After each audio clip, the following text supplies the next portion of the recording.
ଆଜି ଆମେ ଗୋଟେ ଖେଳ ଖେଳିବା। ହଁ କଣ ଖେଳ ନା ମୁଁ ଏ ଡଷ୍ଟରକୁ ଯାହା ପଛରେ ଥୋଇବି ସିଏ କଣ କରିବ ନାଇଁ ତମ ମାନଙ୍କ ଭିତରୁ ଜଣେ ଆସ କିଏ ହଁ ଆସ ତମେ ସାଡୁ ବସ ଆଡୁ ସାଡୁ ବସ ହଁ ତମେ କଣ କରିବ ନା ଏ ଡଷ୍ଟରକୁ ଜଣଙ୍କ ପଛରେ ନେଇ ଥୋଇଦବ ଥୋଇ ଦେଇକି ତମେ ବୁଲିକି ଆସିବ ହେଲା ବୁଲିକି ଆସିବ ଯାହା ପଛରେ ଥୋଇବ ସିଏ ଉଠିବ ହେଲା ସିଏ ଉଠିକି ପୁଣି ବୁଲିବ ଆଉ ଜଣଙ୍କ ପଛରେ ଥୋଇବ କି ଜଣଙ୍କ ପଛରେ ଥୋଇବ ଯା ବୁଲ ତମେ ଉଠ ତାଙ୍କୁ ଗୋଡ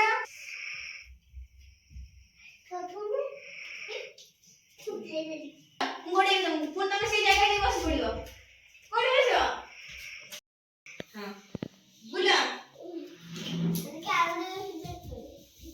ତାପରେ ଜଣଙ୍କ ପଛରେ ଥୋଇଦବ ତମେ ଉଠ ଗୋଡ ତମକୁ ଧୀରେ ଧୀରେ ଧୀରେ ବସ ତମେ ସେଠି ବସ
Yeah.